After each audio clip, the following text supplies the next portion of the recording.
morning, happy snow day. We're going to start your snow day off with some smart art. We're going to be making surface textures today using watercolor. You can also use food coloring, and you're also going to raid your closets today. In your bathroom closet, you probably have rubbing alcohol. Check out the kitchen for some regular table salt. And I also have some kosher salt that is a little bit coarse. These are going to have effects in the watercolor.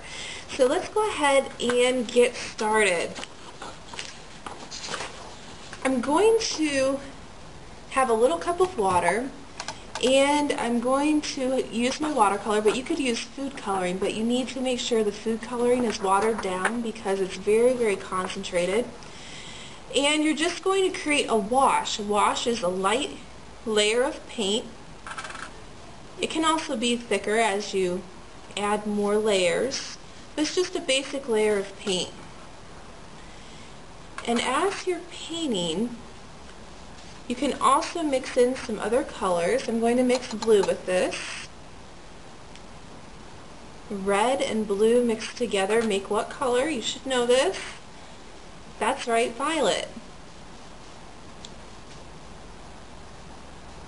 So I'm letting the color changes happening, making sure there's enough water, and I'm getting ready to put the salt on.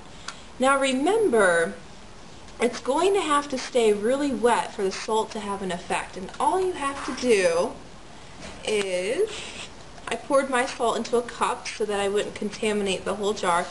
I'm going to sprinkle the salt onto the paper, and it's going to have a chemical reaction that happens that creates a starburst pattern, and I'm going to show you one that's had the opportunity to dry. So I'm going to set this aside so it can dry, and this is one of my examples of what it looks like when it's dry. You'll see that it has some really nice texture.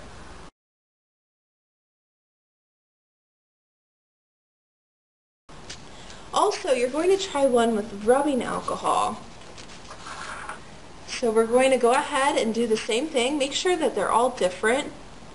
I'm going to start off with blue this time, and I think I'm going to make green. So how do you think that I would make green? What color will I need?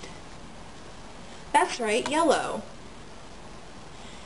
So I'm going to be mixing green and yellow together to create a nice kind of green. It's alright if some of the blue is still showing. We're going to create some nice yellow greens and blue greens, lots of variety. And the alcohol, using the rubbing alcohol, is my personal favorite because you see the design that it creates almost immediately. Okay, I'm almost ready. Okay, so I poured some of the rubbing alcohol into a cup, and I'm going to make sure that my brush is cleaned out, and I'm going to give it a light squeeze so that it's dry. And then I'm going to dip my alcohol into my cup, and I'm going to start dropping it onto my paper, and it's going to create kind of a bleached out effect. You could also, if you want a large area, just gently squeeze the brush.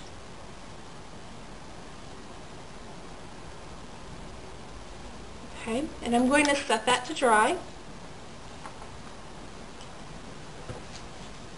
And I'm going to show you an example of what the effects of alcohol do on the watercolor. You can see that it has some really nice edge work, and it creates some really nice patterns.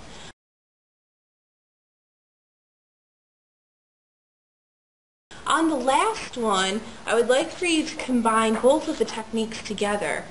So we're going to use the rubbing alcohol and the salt together, and that's going to create some nice textures. So I'm going to go ahead and make another violet one, maybe a little bit more red violet this time, with a lot more violet. If you twirl your brush in the watercolor cake, it will give you a little bit more pigment to use.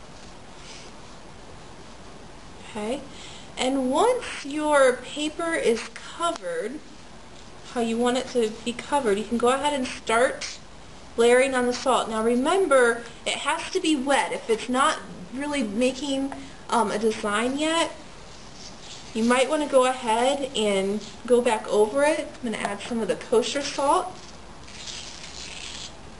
Remember, rinse your brush a bit, squeeze it out before you put on the alcohol,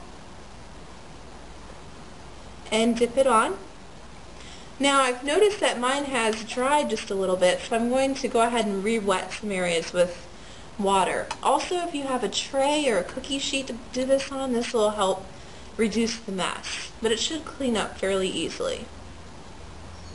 Okay, I'm going to set this aside to dry, and next we're going to talk about what you're going to do with this project.